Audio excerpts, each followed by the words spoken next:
Hi everyone, thanks for joining me tonight. And if you're the first time here, welcome. If you've been here before, thanks for continuing to follow me.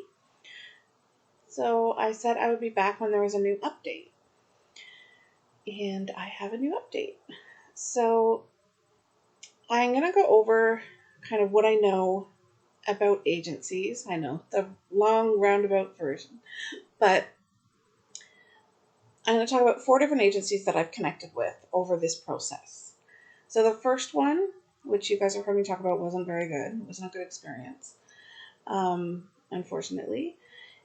There's some things that I liked about it, like the finances I understood, and so it's going to be a little bit different trying to figure out the finances here, but I'll explain it to you so that you guys have an understanding, because every agency is going to run itself its own way. And so the first agency, they had their finance and they had an app that I just downloaded pictures of the receipts for, and then they billed. I sent it in monthly, and then they gave me the money a couple days later. And for the reimbursements we're not paid. I don't know why everybody thinks we're paid. We're not paid, but we are reimbursed for like medical expenses, travel expenses, diet expenses, um, certain self care things. Because I couldn't reach my toes by the time I was 7 months pregnant. So we ended up going to the salon and getting it done because I couldn't reach. Um, and so they had the app, but I've heard, and we haven't really started too much yet, but I kind of experienced a little bit today. Um, there was some transportation that happened, and they asked me how much it was, and I told them what it was, and then they sent me an e-transfer. So this is going to be interesting. I'm going to have to learn how they have it done at this agency. I'm going a little too far. So I'd like you to know that if you're thinking about doing surrogacy, please, keep thinking about it. It's amazing. It's such a blessing to be able to do it. And I'm just so happy. I hope I can do it for the girls that they want for this couple. Um, but you need to, make sure that you're listening to yourself and know that there's choice. There's choice in agency. There's choice in parents. There's so much choice. And you just have to respect yourself enough to ask for a change if it's not working for you. Which is why I'm not with the same agency as I went with the first time, because I respect myself enough to know that that was a toxic environment. There's a lot of negativity going on, and the owner or whatever, and I did not see eye to eye. I think we were both very strong-willed people, and that clashed because it's really hard when you have two very strong-willed and intelligent people trying. Yeah, it just didn't work. So, um, the second agency that I had talked to was from somebody who had been in the first agency, but they were opening their own agency, and I'm like, okay, sure, I'll help you. I know how it is to have a small business. I have a small business myself that I've been trying to get up and running. If you need any crafts, let me know. Um, so I talked to them, but it's still 6 weeks later, and I've heard nothing from them. So I gave up. So when I talked to somebody at the clinic, they suggested somebody else. So I got to know them, and she's super sweet. I love her to bits, and it's nothing personal. But for me right now, what I needed was something different. So the way they do things is you pass your psych eval and your medical evaluations, and then you get to pick your parent. And that would have been great for my first journey. But as my second one and my first one going so poorly, I wanted to make sure that I got to know these people well before I even decided if I was going to put myself out there. And it was in something that I signed that I would pay for the medical if something went south or whatever. I don't remember exactly how it was worded. And I'm like, I'm not comfortable with that, because if I'm backing out for my own sanity, then I am not comfortable with that. So, not that I think somebody should pay and then me back out, but if you're not treating me with respect and I have picked you, then that's that it shouldn't be on me. I know that sounds horrible, but that's just because of what I went through in my first journey. I have to protect myself. My heart was broken, and I cannot have that happen again. So, because of that, I felt awful, but I reached out to a different agency. It also took them 2 weeks to even, and they still hadn't gotten word back about my medical or psychological evaluation. So, um, I was getting frustrated at that wait. So I reached out to another agency, and I'm really liking this agency. She's very, very sweet, and she sent me tons of profiles, and she sent my information out in the world, and it exploded. So originally I'd asked, I saw this couple, and I'm like, you know what, I think they'll be safe. I'm going for safe. And I had my reasons behind it. And I reached out, and they reached back. And when I reached out to them, the gist of it is that I let them know, and I'm very real and very upfront and very honest. I have emotions. I'm a woman. Um, yeah, and I am who I am. And if you can't handle that, let me know now. So essentially, their response was, "Yeah, you're right. It's too much for us." And so I was like, I emailed them back and was like, "I am so thankful that you were able to tell me this, and I really appreciate your honesty." So I really respect that. Um, so I tried again. Unfortunately, it was with an anti-vaxxer, and we don't get along. I've taken people off my friends list because they won't get vaccinated. If you're not vaccinated and you're on my Facebook, let me know. I'll take you off. Um, sorry, but I have watched people die from it. So I'm not interested in hearing why you think you shouldn't get it. I am not interested. Anyways, so I ended that very quickly. And then the person from this clinic or agency, sorry, sent everybody my thing. And within 2 minutes, I had like 15 people who reached out to me.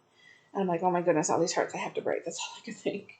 Which is what I didn't want to do originally, which is why I wanted to go one at a time. But it is what it is. So there's two people, actually the only two that texted me. I'm pretty sure it was the only two who texted me. I got texts and emails, and it was overwhelming.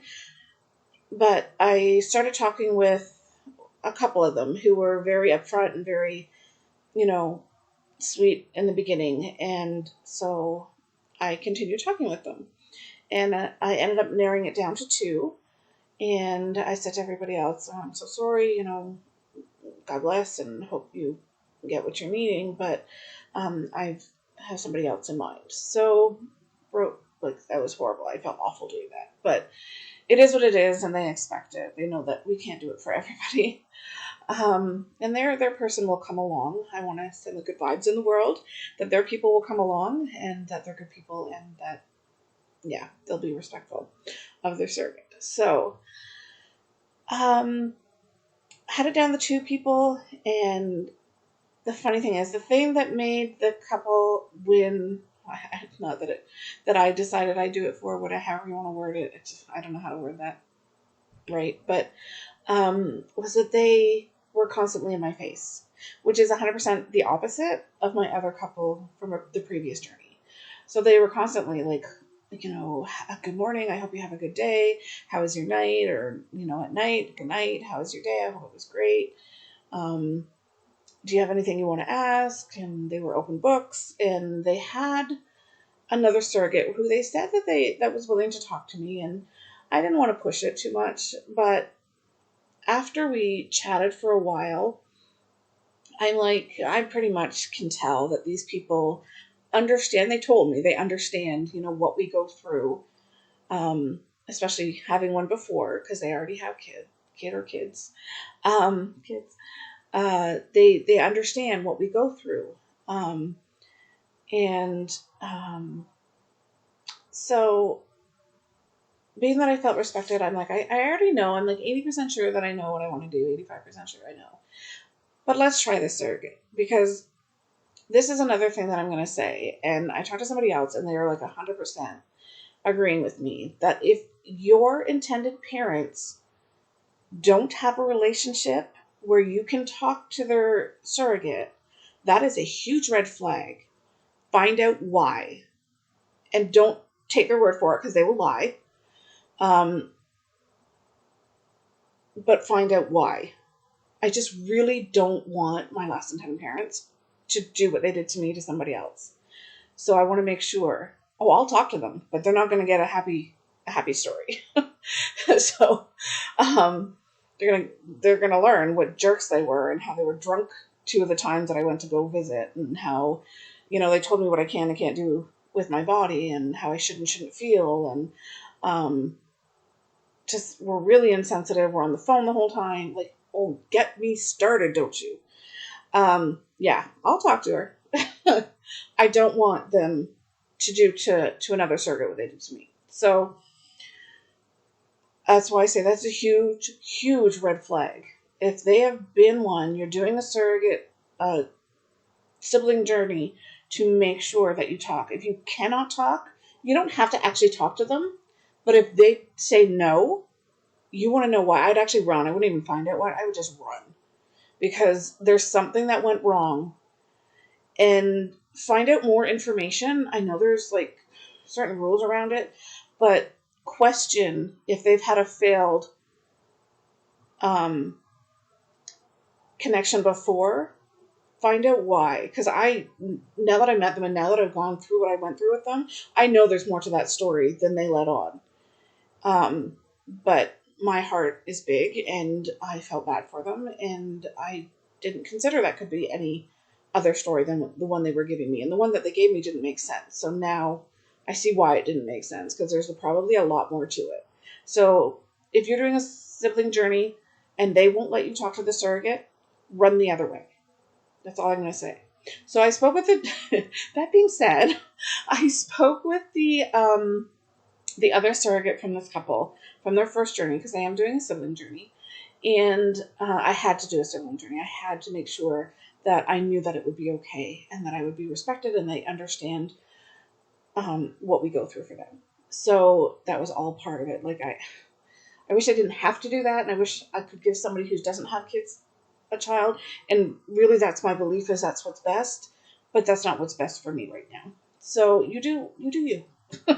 You do what you have to do for you, and it works out because they're sweet, sweet people. I don't think I've met people nicer than these people. They're all over me, and it's great. It's overwhelming a little bit, but it's great. They're backing off now that I've told them that I accept them. So um, it's not 5 times a day now, which is not unusual because I talk to my friends that much, but not all of them. But I don't know. It's great. I do appreciate it and I do love it. So I spoke with a surrogate, and she was so sweet, and it's so hard, and I feel awful. I wish I knew every language out there, but she did the best she could and was super sweet. It was adorable listening to her ask her son to try to help me understand what she was trying to say. I understood a little bit, and as Canadian, I really should understand what she's saying, but I don't know French. So, but she was very supportive and very sweet, and she loved these people. So that just kind of, put the little bow in the box and let my decision be sure. So the next day, we were going to meet on Sunday. Well, we did meet on Sunday. We were going to meet on Sunday, and I was going to tell them then, make it special, and do something. I hadn't thought about it enough. But I ended up calling them at lunch at work and getting them on FaceTime or whatever and telling them that I picked them. So, and I'm super happy that I did so far. All is going well. They're super, super sweet, and It's great. So we did meet up on Sunday. It was very cold and very windy, and I felt awful for having to meet outside. But if that's what they're comfortable with, I completely understand because you can't vaccinate children under 5, and so you need to be careful.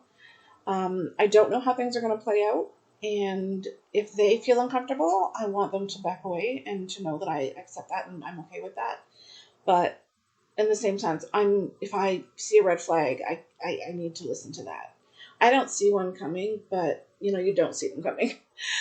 um, but with everything that I've seen and everything that I've heard so far, I think everything's going to play out nice, and they're going to be so happy for this little person to join them, and I'll be so happy to see them with him or her. We don't know yet, of course. Not ready yet either, but I know that my heart's just going to glow and it's going to be allowed to glow. And I think the thing that got me the most, and that just absolutely put like the frills on the bow in the box and everything, was that she said to me that they had to go do something. So they said, "Can you please watch the baby?" And she, of course, was like, "Yes, of course." Where my intended parents didn't even really want me to hold her. Like, I can carry her for 9 months, but I can't hold her. I'm a mom. I know what I'm doing. I had a home daycare. I have looked after so many kids in my life, my friends' kids, the daycare kids, everything. But they didn't want me holding this baby. They didn't want my 2 cents nothing. So I was just so excited that she was asked to watch this baby. I'm like, oh my goodness, I'm so jealous. Because I'm like, that's so sweet. I was never alone with her. I never got to really hold her for more than a few minutes, and that made me sad. I spent more time trying to get liquid gold, which is colostrum, than because I had a breast reduction, so it was iffy. I don't know if you remember that. For those who haven't seen all of my videos, I had a breast reduction, so I didn't know what my breasts were going to produce. And so I spent more time trying to milk myself to get that for her because I wanted her to have the best, because that's just who I am, um, than I got holding her. So that's very sad. And that's really weird because it was really interesting, the nurse trying to milk me. That's another story. I do it again though for her because she's beautiful. But I'd really like to do it for somebody who's deserving, and I really get a good feeling from this couple, and I'm so excited. Um, so yeah, this is going on a little long, but I think I went over the agency. I went over the intended parents, and again, there are so many intended parents out there that if the one that you meet, the first one or the second one, or even the third one you meet, there's so many out there, and they're just so willing to have you, especially this third agent or fourth agency that I went, the last one that I'm with now. Um, I've been able to experience this whole meet them, and it's even a better experience. Even though it was overwhelming, it was still a better experience than the first one because I only got one given to me. I won't do overseas, and I won't do it with somebody who I can't have communication with. So those were not because I have anything against them. I want to be able to understand them, and I want to know that they're going to understand me. I have fun at work, not really, because so many people speak a different language than me and don't understand what I'm saying, and I just want to give them their appointment. I know it sounds like a boring job, but it's not. And I just feel completely awful that I know that they have an appointment, and I want to give it to them and I can't. So I didn't want to have that anxiety of, are you understanding? Do you understand what I'm saying? When I say that the baby's kicking, you get that, right? Because I don't know what they understand. I don't know how much they're understanding, on what level. And that, I just didn't want that stress. And I don't mean it to be rude. So I picked people who, yeah, I could understand. So I was only given really the one file, and so I didn't understand at the time that I'd get other opportunities because most of them are overseas. Because being gay overseas is still not allowed. Oh my God, people, get your shit together. Who you love has no basis in anybody else's bedroom but yours. Love each other. Love everybody. Coming from a gay or a bi person, love everybody. But anyways. Um, Yeah, so I'm excited to hear back because the next steps for those who remember last time, or just this is a different agency, so it might be different. So that they've sent off to the clinic that we use, and the funny thing is, it is the same clinic we used the last time. So the clinic needs to come back to us giving them and me a psych eval, which is very basic, and the medical evaluation. So hopefully that will come soon, and when it does, I will let you know how it goes. And I'm assuming it'll be pretty similar to the other ones. So if you've seen those ones and you don't want to see repetitiveness, I understand. But in the same sense, there could be differences. It's a different doctor, so hopefully my experiences with her will be great. I think they will be. The other surrogate loved her, so I assume I will too. I think very optimistic. Um, so yeah, I know I played my hair too much. It's nerves. But yeah, I'm a little nervous how that's gonna go. But I know that my gynecologist the other day, I saw him like a month ago, or whatever it was, and he said that I had a very nice uterus. So hopefully it's still nice, and all will go well. So here we wait for the next steps in the journey. I have 4 people who are eagerly waiting, and I can't wait to bless them. So that was a lot. I'm sorry. But I just don't want anyone ever to be hurt the way that I was. And sadly, when I've spoken with the counselor from the clinic that we use, there's a lot of parents that don't know how to respect their surrogate. And I can't comprehend that because I know it's a worst case scenario, but we could die. I'm going to probably have long term health effects from this. Um, every time you have a pregnancy, it changes your body. I have things now that I didn't have before and probably will have for at least a lot of my life, if not the rest of my life. And that wasn't appreciated or respected. So, love yourself. This is as much about you as it is about them. So as much as you see that family, you can visualize it, and you know how much that's going to make them happy and how wonderful it's going to be, you still need to respect yourself. With that being said, I can't wait till next time when I can tell you about how the psych and medical evaluations go. So until then, God bless, keep safe, and if you're starting a journey, don't be afraid. If you have any questions, feel free to contact me. God bless.